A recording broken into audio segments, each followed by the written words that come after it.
this rock came from the mine, which we call St. John Mine, after one of the men that operated the mine. Now, in this rock, I don't know how it'll go as I get closer, I can see, you can point out several things. Here's a piece of limestone. Most of the rock is dolomite, which was the basic rock here. And what I wanted to show, here's some iron oxide. Wanted to show were these little pieces. You can see little, very small cubes, and they're a silvery gray color. These are little pieces of lead. Not lead as such, but lead ore. Lead ore.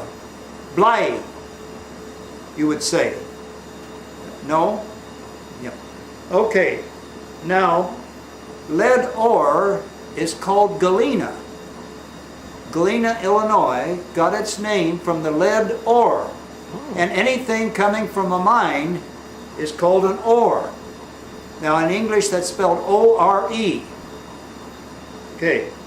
It wouldn't pay to mine little bits and pieces like this. But here are two pieces of high quality lead ore, or galena. It's about 82% lead. You can see a little bit of impurities, some iron oxide, but again, can you see the little cubes? And if I were to break this with a heavy hammer, it would shatter into small pieces. See the little tiny cubes. This is the crystal structure, the crystalline structure of lead ore, or galena. It's brittle and shiny. Now that is the lead ore, or galena. That's the way it came from the mine. Now, then we begin to process the ore. Maybe it goes through a shaker device, and the heavy, maybe, Robert, you can feel the weight. Oh yeah. Yes. And we have expressions that say, heavy as lead, or get the lead out, came from the old lead mining. Oh, that's interesting. Now, here are nearly pieces of nearly pure lead. These were called plats or ingots of lead.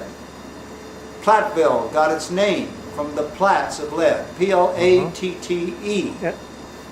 And now it's ductile. I can, do you see a close-up? I can make a scratch with my thumbnail. Now, are you familiar with the hardness scale going from 1 to 10, with diamond being the hardest? This is only about 2.5 on that scale. But this is a nearly pure lead. And the SJ, the stamp for St. John, the St. John mine. The people at the smelter, you see, the easiest way to get the lead out was to melt it out. Lead has a low melting point. It's only about, what is it, 300 degrees centigrade. It's about 620 Fahrenheit. You don't get lead poisoning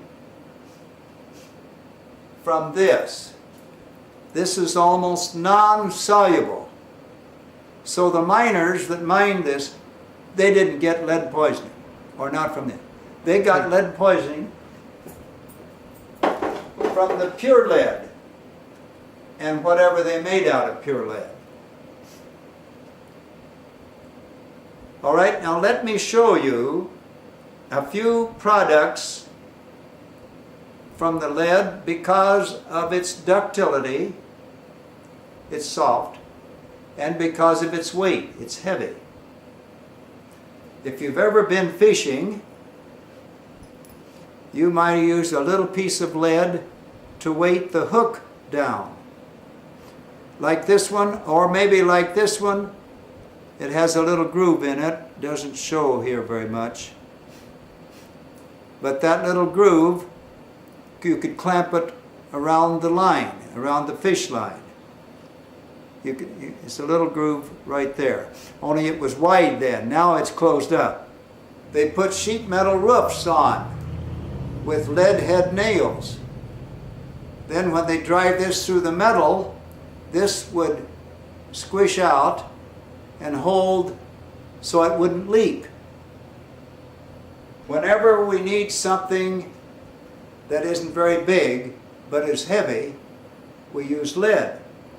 Maybe on wheel weights to balance the wheels and tires of your automobile. Lead was used as the pigment in paints. All the old red barns you see in the American Midwest were painted with the red lead paint, and many houses with white lead paint. And it was a good paint because it would wear off gradually. It didn't blister and peel like modern paints, but they outlawed it about 40 years ago because of its toxic effect. They put lead in gasoline, or petrol if you wish, so it would reduce the pounding of the piston in the cylinder. They said it gave it high anti-knock properties. Then lead alloys well with some other metals. Lead and tin alloy makes solder that we can fabricate joints, sheet metal joints, or tie electric splices together with solder because it has a low melting point. Lead was used in ceramics, in glasswork, in the printing industry. Probably when the Gutenberg, is it Gutenberg you say, press was invented, they used some lead in setting up type. You used it to get here in your car. What part of your car is heavy for its size? The battery. Lead plates. Mm. Also, lead is used in hospitals, in their x-ray room, to shield from the x-rays. And it's used in space shielding as well. So we still use lead for, and then there's a more awful use. Shot and bullets. See, lead shapes easily, and because of its weight, it carries well, and when it hits, there's a kind of a splatter effect. So lead was very valuable for ammunition at one time. Now let's explain the weight a little better. You know from being from in Germany, they're well known for their technology. So they're used to measuring weight by specific gravity. That means we compare everything in the world to an equal volume of water. Well, let's think of, well, I always take a cubic foot of water, but then let's change that to metric. Let's say we have a cube here, 30 centimeters, 30, and 30. That would weigh about 27 kilo or something like that. Now, if that were lead, lead has a specific gravity of 11. It would weigh 11 times that. Now, I know that's 660 pounds. I'd have to multiply this. Well, that would be right at 300 kilo. Yeah. That's pretty heavy. Now maybe you understand why we say heavy as lead, because it came from the old mining days. or get the lead out. Came from the old mining days. All right, now let's stop a moment. There's some of the uses of lead. Now the tools of lead. Now you probably know that the primary tools were a pick and shovel. A pick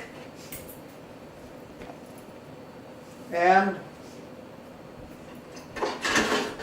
a shovel. The miners use it comparatively, the lead miners have comparatively lightweight pick. They could pick with the point, and then they could kind of pry out the lead. Many had a very short pick, and you can see, I don't know whether you can show up the initials there.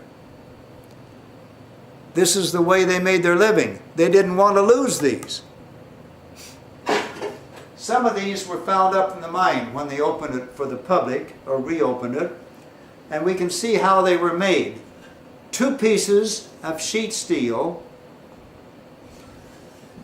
then they would weld the edges on the old blacksmith's forges, and then force them apart and rivet in the handle. And the blacksmith's mark is right here. And then the size shovel, see, 1, they went from 1 to 5. This pick and shovel, mining was so important when Wisconsin became a state that this pick and shovel cross is on the state flag. But it's more important than that. The cross, pick, and shovel is the international symbol for mining. So, along in the old Ruhr Basin, there's probably, if they're still mining there, on a map it might show it this way, with the cross, pick, and shovel. It's universal. It's worldwide. All right, other tools that the miners of long ago used. They used a pry bar to pry it out of the seams, called a gad. They also used gad pins, which they used to break up the rocks with the heavy maul. And then there was this one, called a pigtail, because of the shape of the pig, of the swing. They put it on like this for carrying the bucket. And even used it in the big buckets that they hoisted out of the mine. Well, with all these tools, they are like today. They want to do things bigger, better, and faster. So they used explosives, which came in boxes like that. But this mine was too old. They used black powder. I don't know whether you can focus this or not. They used black powder, which came in the old muzzle-loading guns of, what, at least 150 years ago. Muzzle-loading. The same black powder they used in the mine. Now to do that, they would use what was called a quarter jack. I think that's a British term. And they would drill in the rocks. There's one that's been done. Hit this, turn it 1/4 turn to get the drilling action. That hole was drilled with the like this. After they drilled the hole, then they would use this tool. This is called the miner's powder spoon. And they'd put the black powder in there, then put it in the hole and dump it. Then they would tamp in against it with this end. Some, however, preferred to use just wood pieces to tamp in against the powder. The miner of long ago this was the standard lighting for years and years, way up until maybe a few years back. Carbide light. Now, if you were to drive up in a car 100 years ago, probably would have carbide lights, only they were much bigger than this. Now, the carbide light had two containers or reservoirs. In the bottom they put the carbide. It's like ground up chalk. See the white residue? And then water in here. Now the water would drip down through here into the carbide. Now the mixture would form a gas that would ignite. Now that gas is acetylene, C2H2, acetylene. Like the gas burning torches, welding torches, that's what that. They would come out here, then they'd light it, and then this would reflect on the work. This would regulate the flame. It really regulates the drip into the carbide. And this could go on the old leather hats to hold it. This mine is too old. They didn't have carbide lights yet. Candles. Often putting them in a candle holder like this called stick and tommies. And they had a point they could stick in a crack in the rock or maybe on a rocky ledge. Now in between the candle and the carbide, this lamp was used. The manufacturer said sunshine lamp, but the miners just called it a grease lamp because they burned tallow or animal fat, and that would melt, and then they had a wick carrying it up here, and then the flame would be out here and give the light. But it also heated this rod. This is a copper rod, and that in turn would melt the tallow or the fat. First of all, the miners of long ago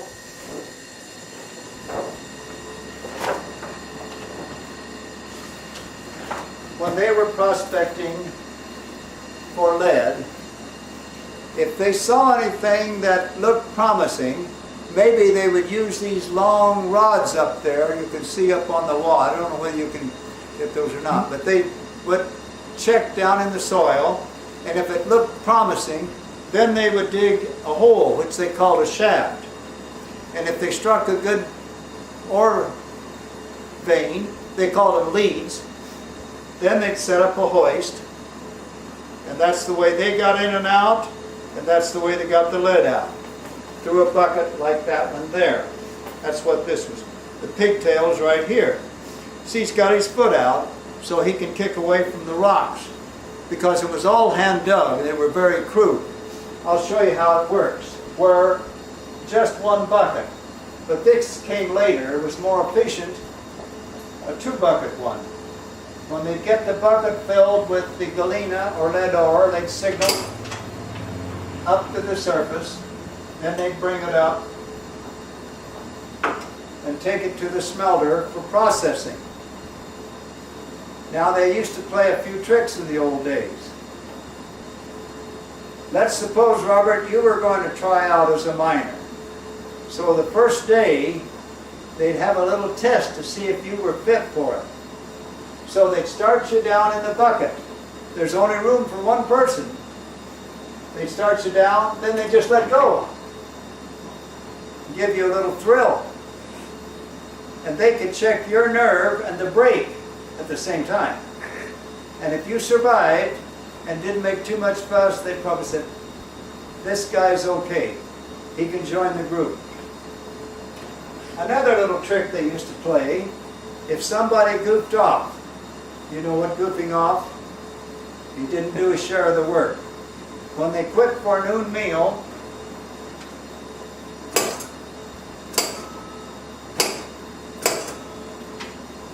they would make him go last. Then when it came his turn, they'd bring him up halfway, put the lock in, and let him hang there while they went to eat. And just to be sure there was no waste, they ate his lunch too. And probably he got the message. And when they resumed operation, he did his share of the work. It's called incentive plan. All right. Now the true lessons for the day.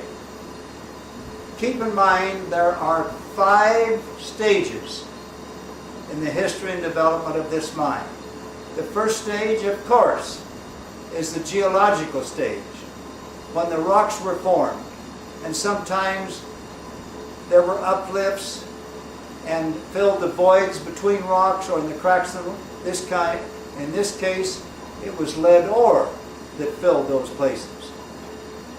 Then, millenniums later, it's what didn't happen around here that was important.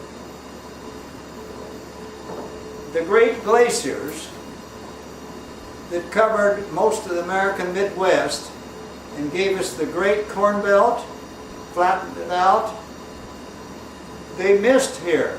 And that's why we have these pronounced hills and valleys. And south of the Wisconsin River, in these 3 counties in Wisconsin, these 2 in Illinois, and this bit of Iowa around Dubuque, that was the old lead mining region.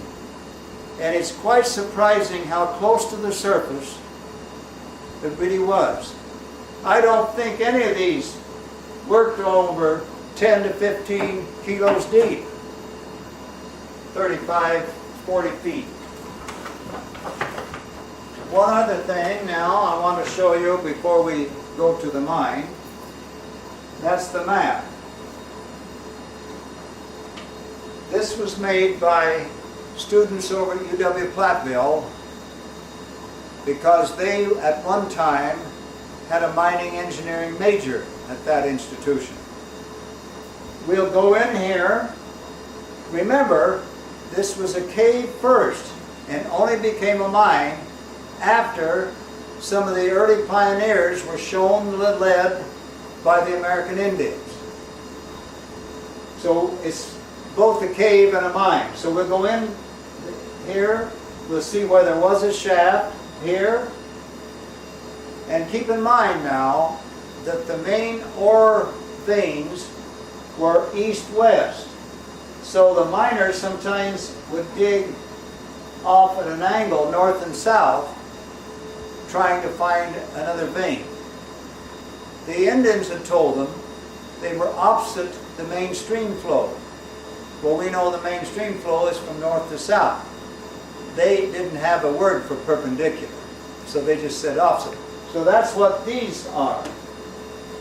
Well, with that introduction, I think we might go now and see firsthand how they got the lead out. So if it's 10 into that, 10 into that, it'll be 12 times 3. It'll be about 36 meters deep here at this point. We will go up about 3/4 of that. So we'll go up 20-some meters to where the cave is where they made the mine years ago. Not right here, but it was used in this area. Very crude, and it was about the only mechanical thing they had in the 1830s.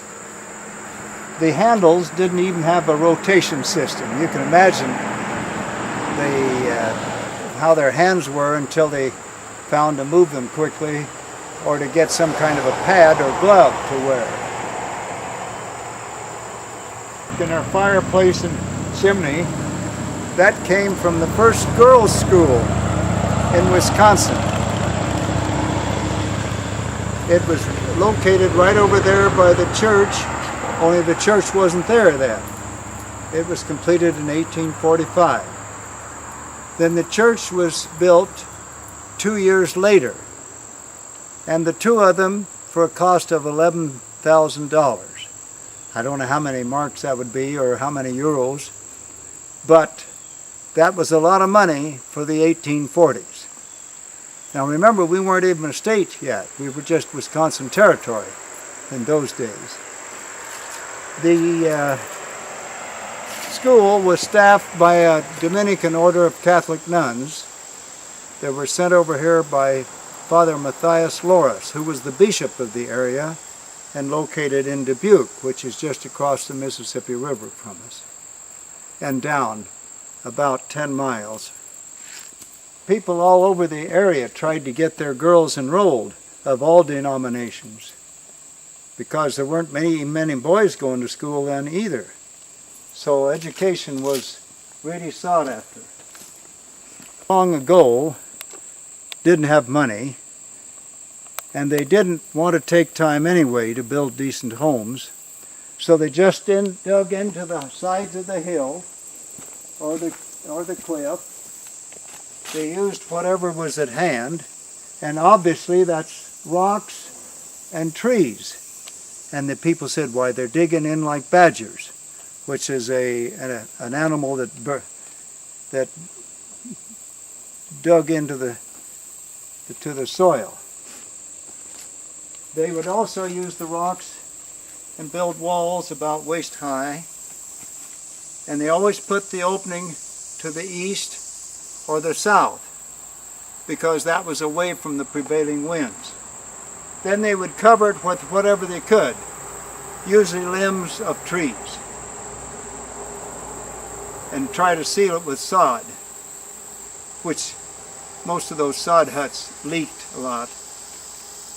It was really just a temporary place to stay, like we'd use a tent today. They weren't very big, but remember, they weren't very big. They only averaged about 1.50 meters in height, or about 5 feet. Only one or two ever stayed in here at one time. They worked, ate, and played outside.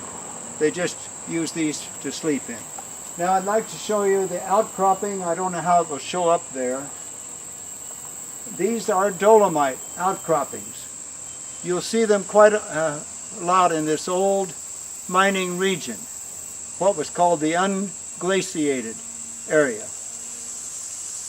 And you see, this is called the Galena Dolomite Strata. Galena because it was lead ore it contained. Dolomite, the kind of rocks, like northern Italy, the Dolomiti, and strata because it's stratified or in layers. Now right along there, there's a narrow layer, a thin layer, that's not dolomite. I'll show you some more of that when we get inside the mine. Yes, Gilbert, you're lazy. Now, Robert, you can just see through the leaves there, those old boards. They came from an old barn. They were used to keep people out. That's where the opening to Snake Cave was originally. It's called Snake Cave because it was infested with rattlesnakes. Now we're ready for stage 2. In 1690, which is well over 300 years ago, Nicolas Perrault, a Frenchman, was a fur trapper in this area. This was mostly held by the French. And he noticed on the beadwork of a Native American a bead made out of the galena, or lead ore. And when he asked about them, and he wrote this in his diary, of course it was written in French, that the Indians or the Native Americans showed him lead in a cave high on a bluff near the Mississippi River, so many leagues south of where the Wisconsin River runs into the Mississippi. And it's generally documented this was the cave in which Perrault was shown the lead by the Native Americans. So for that reason, this is considered one of the oldest mines in the country. So we call that stage 2. Stage 2, the French and Indian stage. All right, we're ready for some more, Gilbert. Yes, come on. Now, a number of years later, in the 1820s, the United States government signed a series of treaties with the local Indian tribes. There were 3 of them signed up at Fort Crawford. Fort Crawford was located where the Wisconsin River runs into Mississippi, where Prairie du Chien, Wisconsin is located now. By the terms of the middle treaty, the one that makes the difference here, the early pioneers were permitted to come in and settle and work the mines. Up until that time, this was supposed to be Indian territory. Well, one of those that came was a man by the name of Willis St. John, for whom the mine is named. It's kind of interesting to note, in those days when the federal government leased a claim, they insisted there be partners. Kind of like you, if you were going to go spelunking or hunting in a cave, they'd want you to have a partner for safety's sake. And maybe this was the same thing. His partner's name was Isaac Whitaker. And Isaac Whitaker brought his wife along. And she was the first so-called white woman to live permanently in this area. A short time later, 1832 to be exact, they built a smelter right across from where your automobile is. Now in those days, when the government, not the government, but when they wanted to locate a smelter, they would hunt a steep bank near a stream. The steep bank was easier, quicker, and more solid to build against than a freestanding chimney. And of course, what are they doing with the smelter?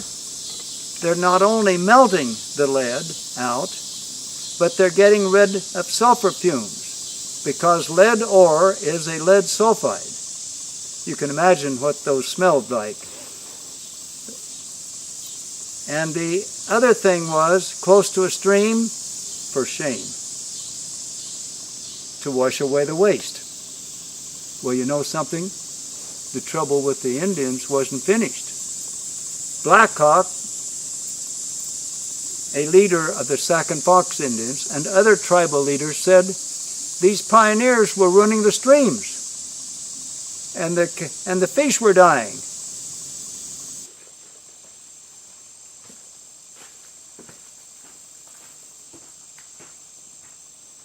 Most of the place we won't have any problem.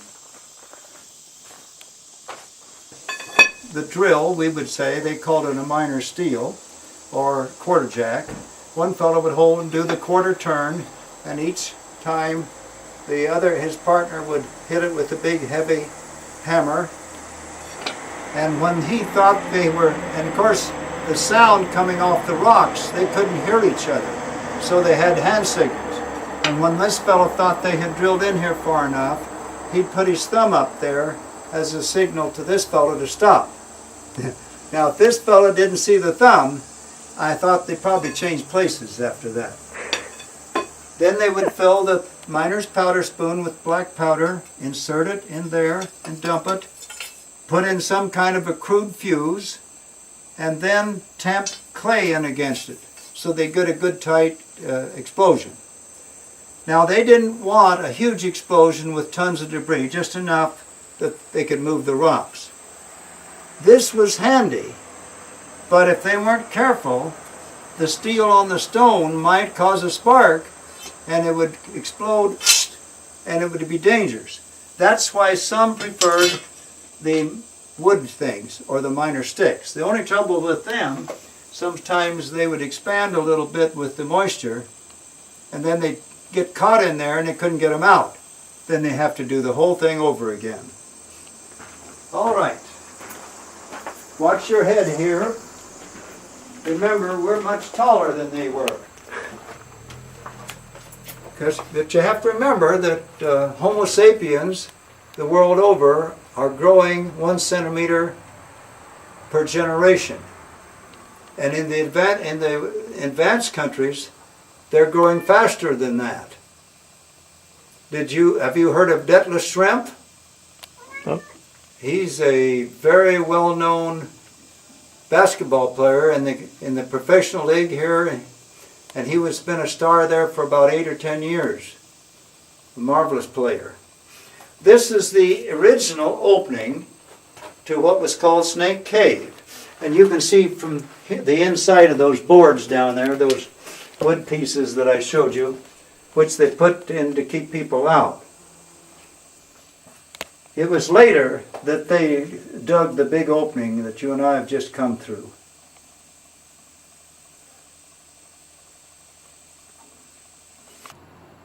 You have come up into a mine. Usually you go down into a mine. But see, it was a cave first, and then became a mine after the French fur trader showed the early pioneers the lead. Well, if we look around now, maybe if you come this way a little bit, I could show you a few things that we didn't see until we got the good lighting system in 3 years ago. For example, there's a small vein of the lead ore right there. See the gray? And here is a shaft that they dug. Now that's silly because they didn't need it, but they didn't know it, and many have come from the old country, Europe. They said, well, you got to have a shaft if you're going to have a mine, not thinking about this being a cave. And you can see why the fellow coming down the shaft would want his feet out, or his foot out, as uneven as it is. Now this hole, I don't know why it's here, but this is the east-west orientation, and here's the north-south crack. And I think it was easy digging, and they just dug down along to see if there was another ore vein that they could locate. Then this was shown on the map, and now this is what they called a dig, but it's really an exploratory dig. They weren't digging lead per se. They were trying to find another ore vein. And they were, you can see that they, picture yourself digging in there. You're tall, what are you, 180, something like that? Yep. All right. Of course, they weren't your height, but still they worked mostly at full length, lying on their side or back. 12, 14 hours a day. Top wage, $1 a day. But maybe that was pretty good back in the 1830s and 40s. Now we can see some features here. See the drill marks there? See them there and here? It goes way back in here. So we know they were working up there at one time. Now I'll be showing you kind of a combination of the natural cave and the mining. For example, this white are carbonates. And as every rain, it comes, it picks up some carbonates and deposits here, depositing onyx on the side. Here's the dolomite, and you see this is the same thing chemically as a stalactite, except it's forming on the wall instead of like an icicle. And as I say, this is the same thing chemically as a stalactite. It's smooth and very, very hard. Here's some more of it here. Much harder than the dolomite, the base rock, actually. So the miners worked up and down, wherever there was any trace of what they called the mineral.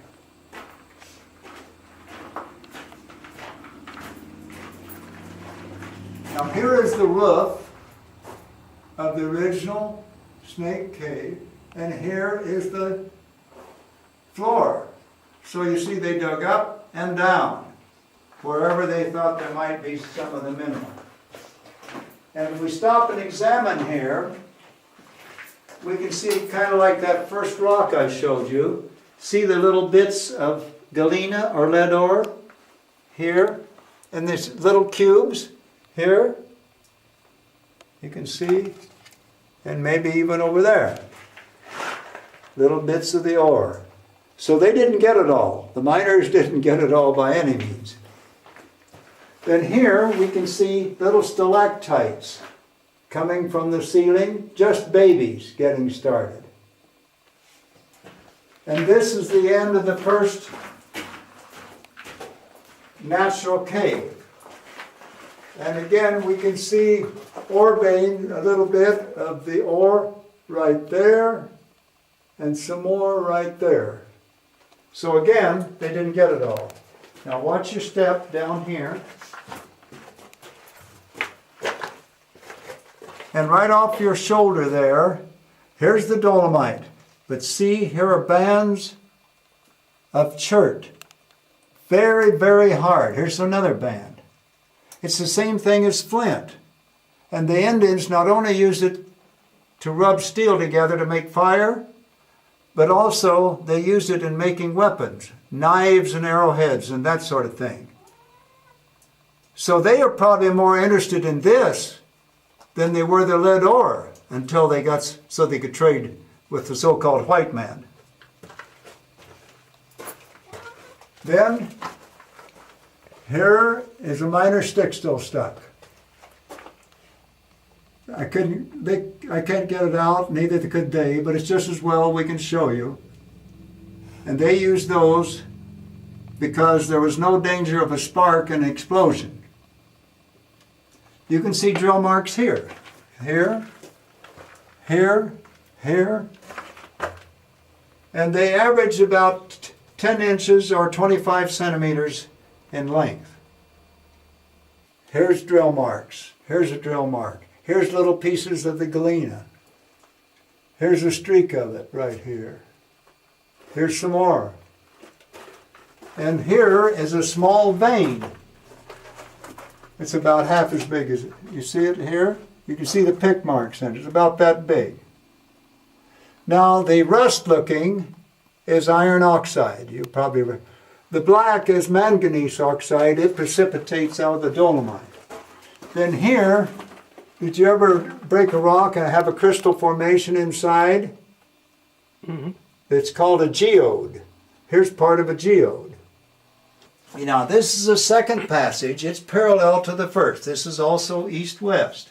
So if we come, I'll show you where it narrows here, little pieces of the lead ore. So here was another vein.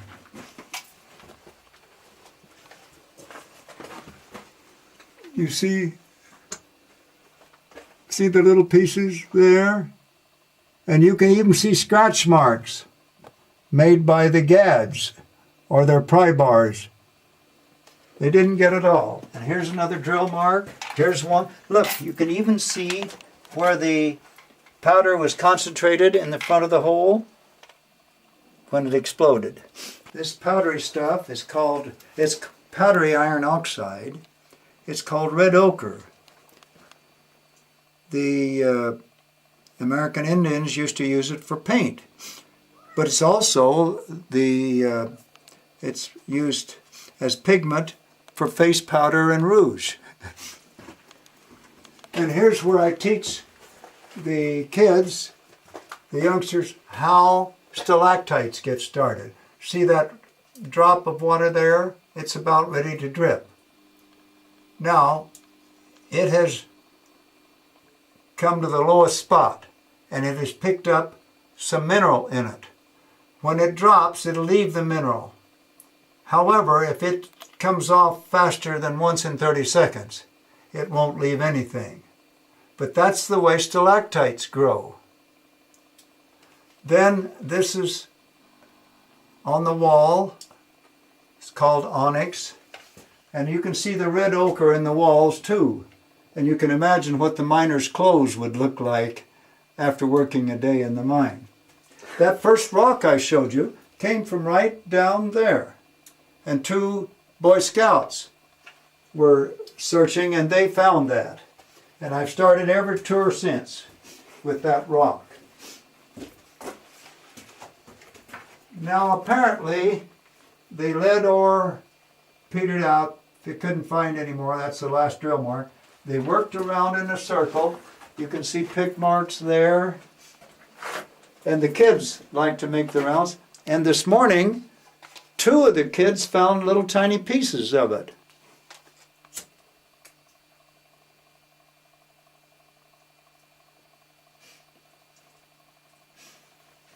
All right, now we'll turn this light off. That's the light that the miners worked by.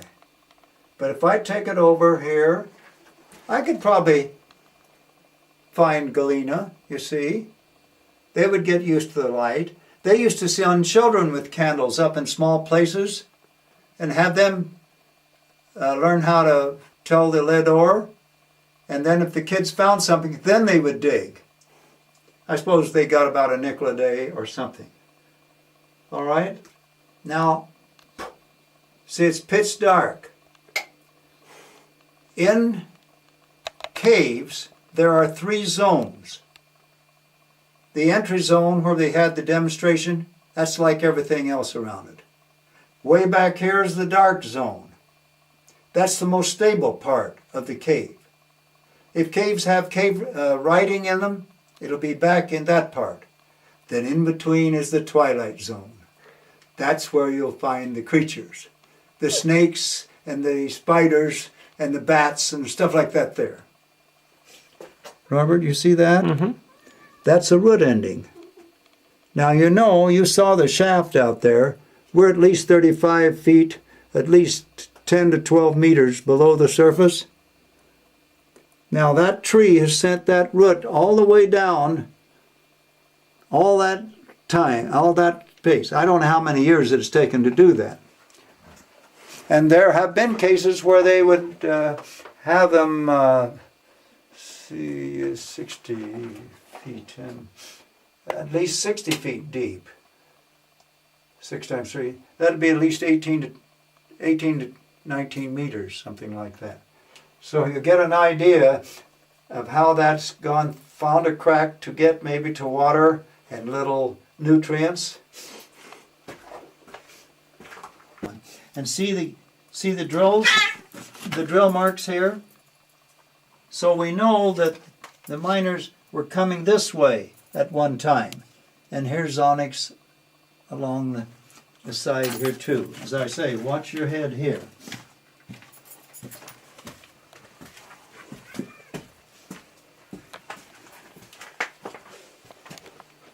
There's another miner's stick still stuck.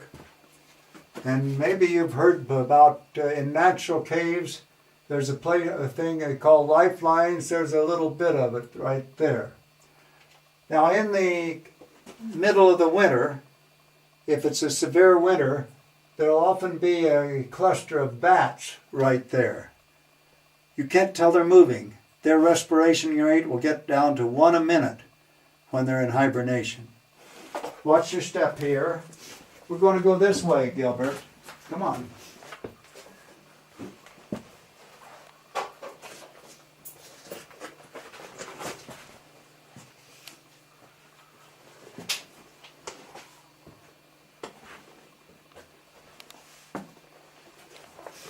This may be the most unusual part of the mine. The floor of the cave was right here. The miners have dug this out. This is the roof of the cave. Those little nipple-like projections are little stalactites growing. They'll grow about a ½ inch. What would that be? 30 millimeters, maybe a year. 1 centimeter, yeah. Let's see, 2.5 centimeters per inch, be 25 millimeters, about 12, 13 millimeters in 100 years. Then this is onyx on the wall, and you can see from there, that looks like it had just frozen there instantly, but it's probably taken hundreds, maybe even 1,000 years to form that. Here are stalagmites, much thicker because of the splice effect. Then over here, if you maybe can step in, called popcorn onyx. And it's formed by condensation and then evaporation continually over and over again. This is a good place to mention that one of the difficulties the miners had back in those days, they couldn't, if they ran into water, they were all done. But here in this mine, if water came in, it would run right out because they're so high up on a bluff. So water was not really a problem here in St. John Mine. All right, now we'll go down.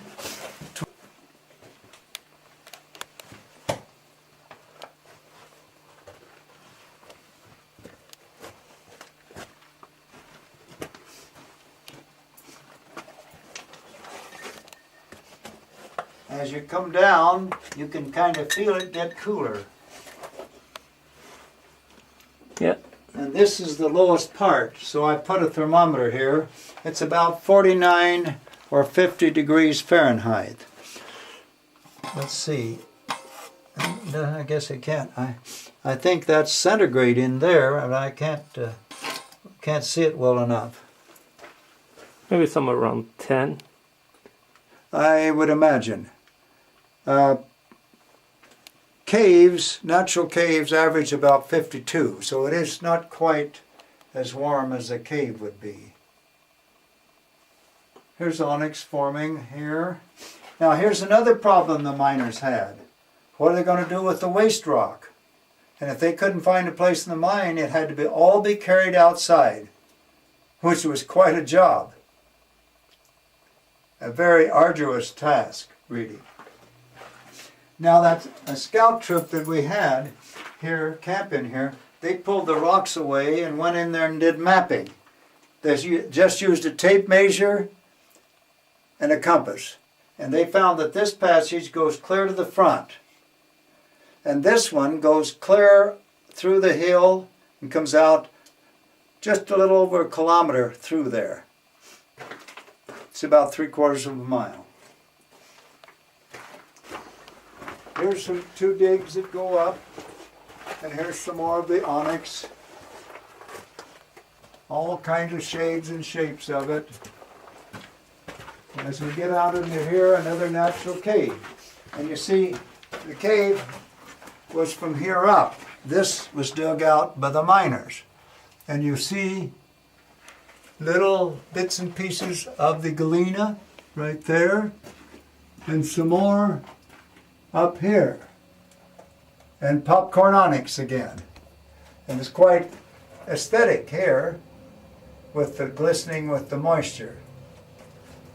We think that probably 1 or 2 miners might have slept there for temporarily. Here it's chipped off. It just happens. It looks like the state of Wisconsin.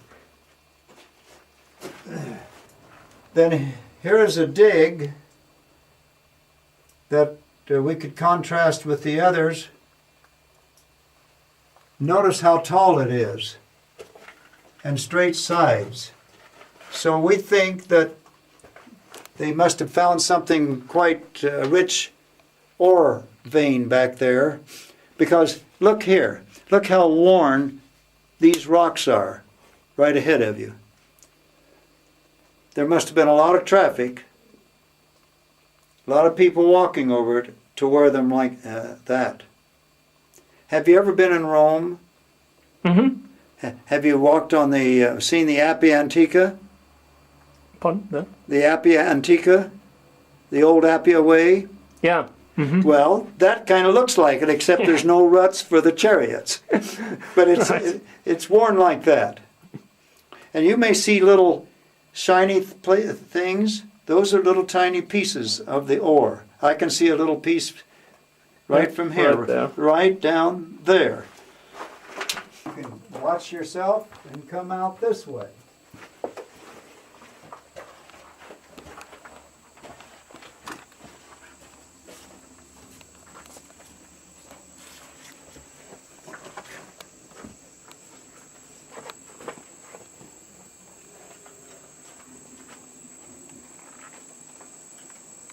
And that's the same year that Nelson Dewey became the first governor of the state of Wisconsin. So that was 1848 when Wisconsin became a state. Now the next year, 1849, we asked people if they know what happened that would draw miners away from here. And many of them will know right away. That's when the gold rush started to California. And the miners just left here like a bunch of flies. Not only this mine, but all the others in the area. Yes, Gilbert. Yes, we know. So that's the end of stage 3. There was one other thing.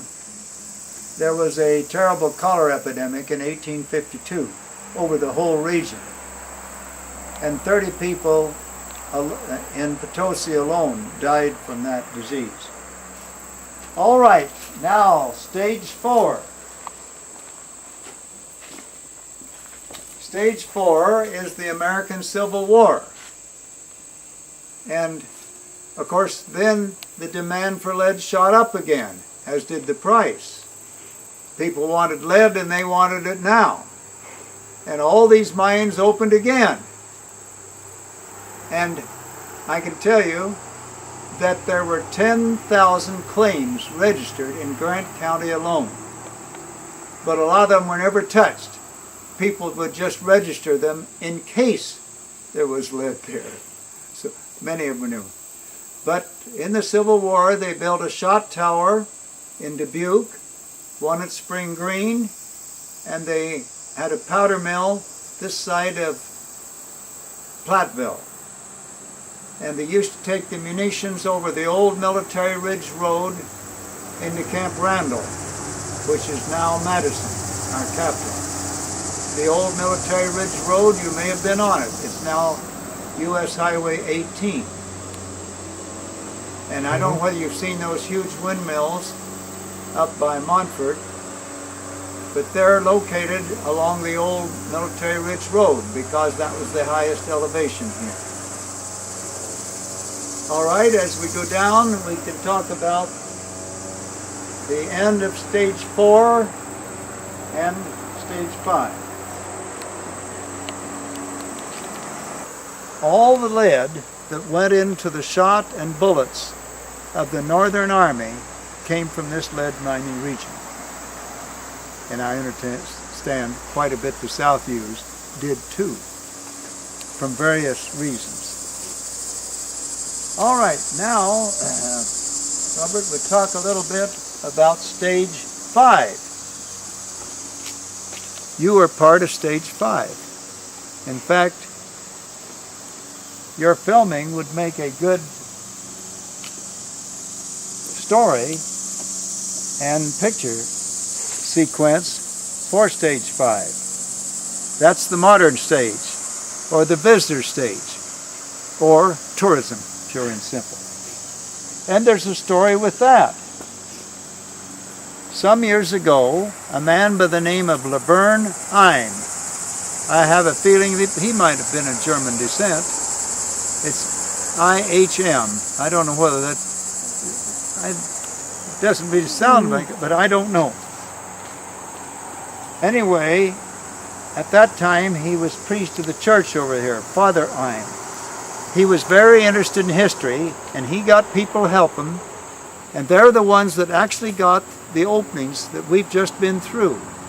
And he got the mine open for the public July 4th, 1969, just a little more than 33 years ago.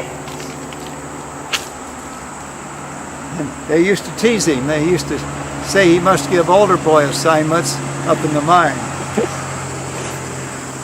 Father Eim did a lot of research into the local history, and he found that the St. John family originally was Saint-Jean, French. And listen at this story. In the late 1700s, the Saint-Jean family had a gift from the King of France so that they owned much of the marshy land that's the present city of Chicago. But what did they do with it? A number of years later, a few years later, in the early 1800s, they thought it was nothing but a worthless mosquito swamp, so they got rid of it and came out to Galena, which in those days was bigger and more important than Chicago. And Willis St. John was the son of one of those. So Willis St. John came here from Galena, another lead mining place. And this is where the action was in those days. As I say, Galena was bigger than Chicago, and a little later in the 1840s, Potosi was the largest city in Wisconsin.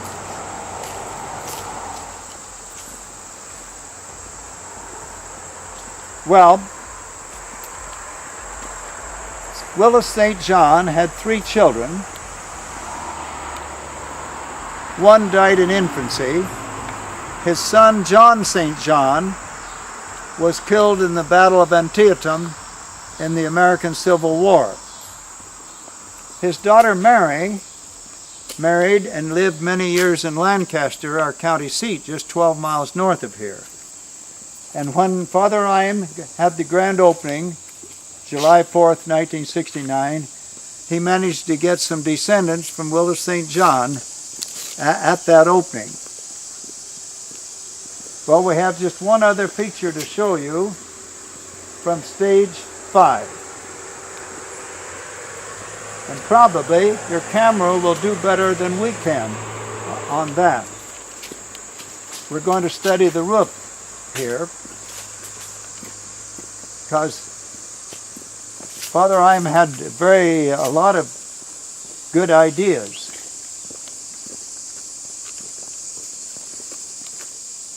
We get down here, we may have to shade, you may have to shade the lens a little, or I don't know. Anyway, let's get right here. There's a story in that roof. Do you see the metal ventilator and then the dark strip all the way across? Between there and the peak of the roof, there's a 5-letter word spelled out in the black shingles. Can you start over at the left-hand edge there? You can see the letter P, then E, and then there's a fat A in the middle, C-E. That spells peace. This building was built in honor of the peace treaty that was signed up at Fort Crawford, because that's what led to all the development here. All these towns and villages, and you heard me tell this before, all these towns and villages were started right after that treaty, in the late 1820s and early 1830s. All right, we should go in and check in.